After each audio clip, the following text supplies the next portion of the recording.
बीच में कॉल आने की वजह से पहला वाला पार्ट जो था वो डिसकंटिन्यू हो गया, तो हम कंटिन्यू करेंगे पार्ट 2 से कि कब्ज जो है वो हो गई। कब्ज होने का इलाज जो है वो, कब्ज को क्या बोला जाता है? मल का आंतों में रुक जाना या फिर मल का आंतों में भरा हुआ रहना, ये जो स्थिति है इसको कब्ज बोला जाता है। और कब्ज का अगर आप परमानेंट ट्रीटमेंट करना चाहते हैं तो कब्ज के परमानेंट ट्रीटमेंट के लिए मल जो आंतों में है उसको निकाला जाए और उसके बाद दूसरे नंबर पर आंतों की ताकत को बढ़ाया जाए। आंतों की कमजोरी भी कब्ज का कारण है।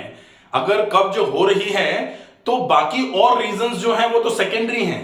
प्राइमरी रीजन जो है आंतें कमजोर हैं, आंतें मल को बाहर नहीं फेंक पा रही हैं, इसकी वजह से कब्ज ज्यादा देखने में आ रही है।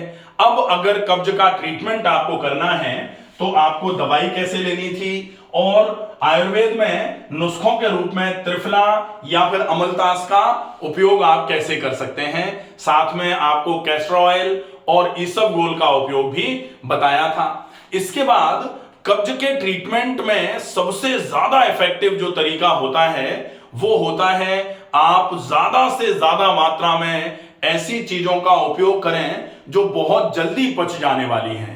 अगर जल्दी पच जाने वाली चीजों का उपयोग आप कब्ज के लिए करते हैं तो निश्चित ही धीरे धीरे करके आपकी कब्ज की समस्या जो है वो पूरे तरीके से खत्म होना चालू हो जाती है। अब कब्ज में हम देखेंगे कि जल्दी पचने में कौन सी चीजें हैं जो जल्दी पच जाती हैं। आहार चिकित्सा कॉन्स्टिपेशन के लिए क्या क्या होनी चाहिए, तो कॉन्स्टिपेशन के लिए आहार चिकित्सा में बेसिकली आप ज्यादा मात्रा में सलाद का उपयोग करें। अब कहा जाता है कि कच्चा खाना, यदि आंतें कमजोर हैं तो आपके पेट में कच्चा खाना पहुंच करके आंतों को फुलाने का काम करेगा। और कहीं हद तक ये ठीक भी है कि कमजोर आंतों में यदि कच्चा खाना पहुंचाया जाता है तो डेफिनेटली कच्चे खाने को पचने में वैसे तो कम समय लगता है, लेकिन जिस तरीके से हम खा देते हैं कच्चा खाना वो खाना पचेगा नहीं फिर। इसीलिए खाने को उबाल करके खाना चाहिए। तो उबला हुआ खाना आपके लिए उपयोगी है। अगर आप सलाद खा रहे हैं तो सलाद को थोड़ा सा एक सीटी दे लीजिए कुकर में डाल करके, अगर आप जैसे स्टीमिंग नहीं करना चाह रहे या ओपन बॉइलिंग नहीं करना चाह रहे। वैसे तो ओपन बॉइलिंग ही ज्यादा अच्छी है, खुले में उबालना जिसको कहा जाता ना, क्योंकि कुकर में जो भी बनाया जाता है वो बॉयल नहीं होता, वो कंडेंस होता है, कंडेंसेशन होता है कुकर में। प्रेशर कुकर नाम है कुकर का। प्रेशर कुकर का मतलब प्रेशर में आकर के जो चीजें पकती हैं, पकना नहीं चाह रही बेचारी लेकिन प्रेशर में आके पक रही हैं। तो कोशिश की जाए कि प्रेशर कुकर का उपयोग किए बिना अगर किसी चीज को उबाल करके आप खाएंगे तो वो आपके लिए बहुत अच्छा पचने वाला हो जाएगा। बहुत जल्दी वो चीजें पचेंगी और निश्चित ही जल्दी पचेंगी तो फिर वो आंतों से आराम से निकलेंगी भी। इसका विशेष ध्यान रखा जाए। आंतों में से कब नहीं निकलती है कोई चीज, जैसे घर में अगर हम किसी चीज को बिल्कुल वेस्ट मान लेते हैं तो फिर हम उसको बाहर की तरफ फेंकने का मन बनाते हैं। अगर किसी चीज में हमको कुछ लगता है कि नहीं अभी थोड़ा टाइम नहीं है इसलिए इसको देख नहीं पा रहे, लेकिन जब टाइम मिलेगा तो इसको एक बार और देखेंगे, इसमें से कुछ और निकाल सकते हैं क्या। जैसे कोई चीज हमने निकाल करके रखी और उसमें अगर हम देख रहे हैं कि इसको फेंकें कि रोकें, तो रोकें तब कब आता है कि रोक लें जब हमको ऐसा लगता है इसमें से जब समय निकलेगा ना तो थोड़ा सा और कुछ निकालेंगे, अभी इतना टाइम नहीं निकल रहा कि भाई इसमें इसको देखते बैठे। तो फिर क्या होता है उसको हम कहीं एक जगह रख देते हैं और वो रखा क्या है वो तो चलो ठीक है घर में रखा हुआ है, लेकिन यहां जो आते हैं जो ब्रेन खाने को रख लेता है कि भाई अभी इसमें से कुछ और निकालने की आवश्यकता है, थोड़ा और निकाल सकते हैं इसमें से, इसलिए इसको स्टोर कर लो। अब वो स्टोर जब होता है आंतों में तो वो स्टोर होकर के खराब होना चालू हो जाता है, और खराब होना चालू होता है इसी को बोला जाता है deposition of metabolic end product leads to disease. ये प्राकृतिक चिकित्सा का एक सिद्धांत है, तीसरे नंबर का सिद्धांत बोला जाता है deposition of metabolic end products leads to disease. वो बीमारी पैदा करेगा और इसीलिए कहा जाता है कि कब्ज में आंतों में रुका हुआ मल जो है, कब्ज सब रोगों की जननी है। Constipation is mother of all diseases. सारे के सारे रोग इसकी वजह से हो सकते हैं, इसको ध्यान में रखना पड़ेगा। तो उबला हुआ सलाद खा सकते हैं। ये एक बात और ध्यान में रखनी है कि सलाद आप खाने के साथ नहीं खाएंगे।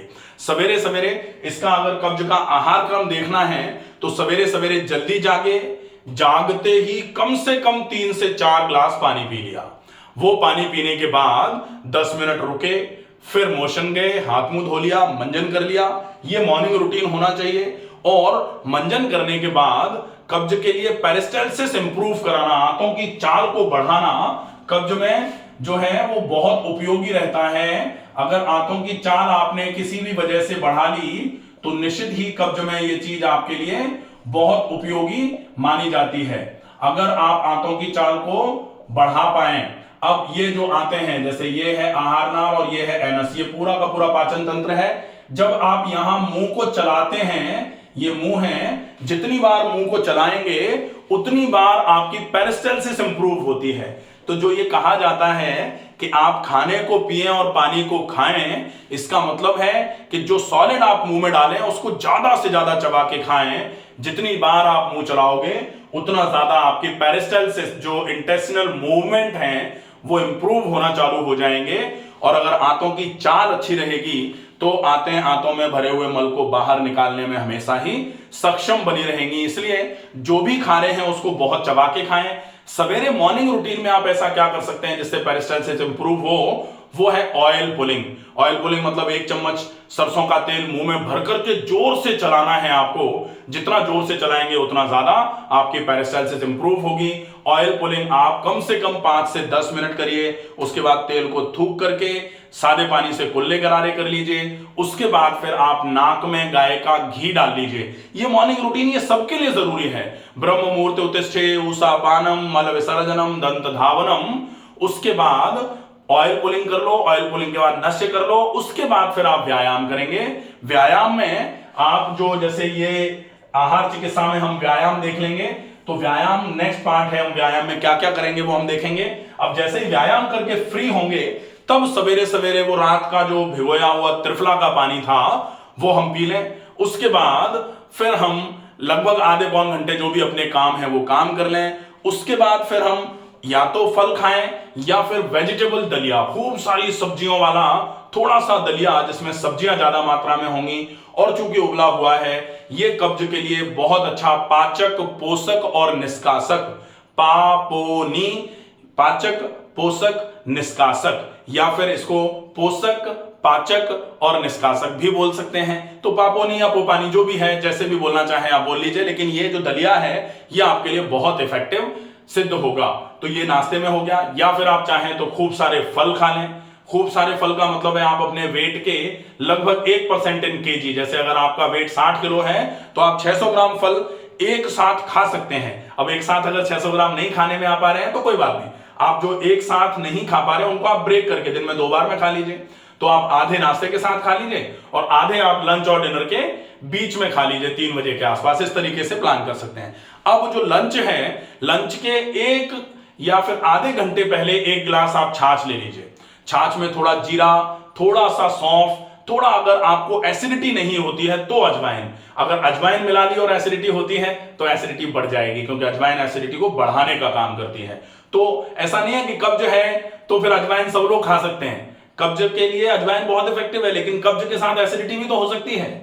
तो अगर एसिडिटी भी है तो आप अजवाइन का उपयोग नहीं करेंगे, इसका ध्यान रखा जाएगा। वो ले लिया। उसके बाद फिर मोटे आटे की रोटी, उबली हुई सब्जी की ज्यादा मात्रा और 1 कप छाछ आप खाने के साथ भी ले सकते हैं। दोपहर का खाना हो गया।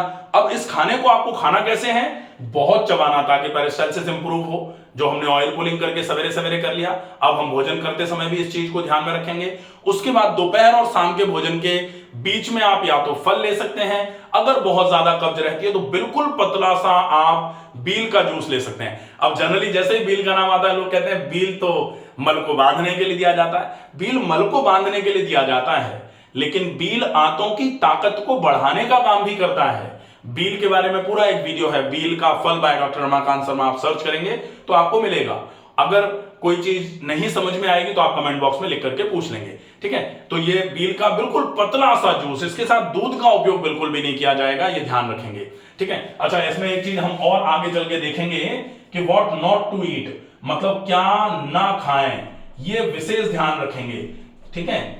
तो ये हो गया दोपहर का खाना, फिर दोपहर का जूस। उसके बाद शाम का खाना थोड़ा जल्दी खा लीजिए। शाम के खाने में रोटी कम खा लीजिए, सब्जी की क्वांटिटी ज्यादा हो जाए। या फिर आप शाम को वेजिटेबल दलिया या वेजिटेबल खिचड़ी खा लीजिए। रात को सोने के पहले आप अगर जैसे कब्ज बहुत ज्यादा रहती है तो कुछ समय के लिए आप एक हरड़ का पाउडर या फिर एक हरड़ को थोड़ा सा कैस्टर ऑयल के साथ भून करके थोड़ा काला नमक डाल करके उसको कूट करके 2-3-4 टुकड़े हो जाएं उसके मुंह में डाल करके आप खाने के लगभग 1 घंटे के बाद उसको चूस लीजिए। अगर आप वो हरड़ को चूसेंगे डेफिनेटली बहुत इफेक्टिव आराम होगा उससे। तो ये आपका हो जाएगा आहार चिकित्सा का। फिर व्यायाम चिकित्सा में कब्ज के लिए बहुत अच्छा तरीका होगा constipation by doctor Ramakant Sharma, पूरा एक वीडियो है yoga for constipation.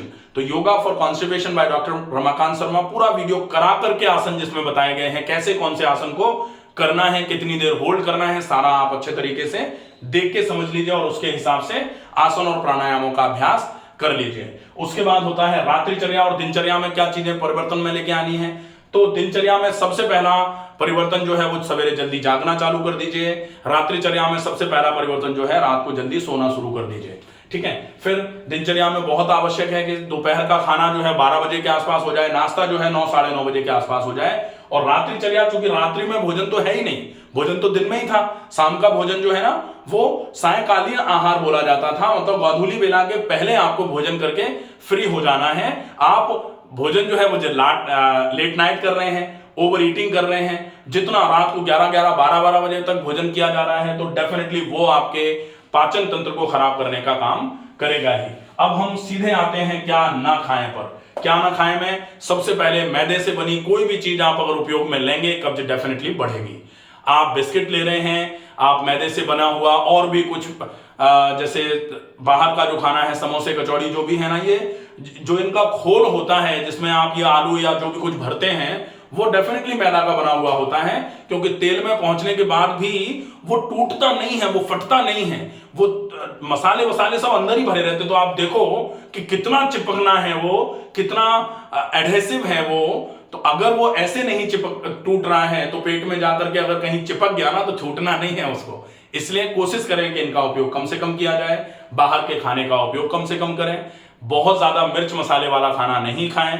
Deep fried जितना ज्यादा खाएंगे आंतों में उतनी देर के लिए खाना रुकेगा, आंतों की मल को बाहर फेंकने की क्षमता जो है वो धीरे धीरे करके कम होना चालू हो जाएगी, जिसकी वजह से आपको डीप फ्राइड भोजन भी कॉन्स्टिपेशन कराने का काम कर सकता है। इसके अलावा पानी का उपयोग ज्यादा से ज्यादा किया जाए, डिहाइड्रेशन बिल्कुल भी नहीं होना चाहिए, इसका ध्यान रखें।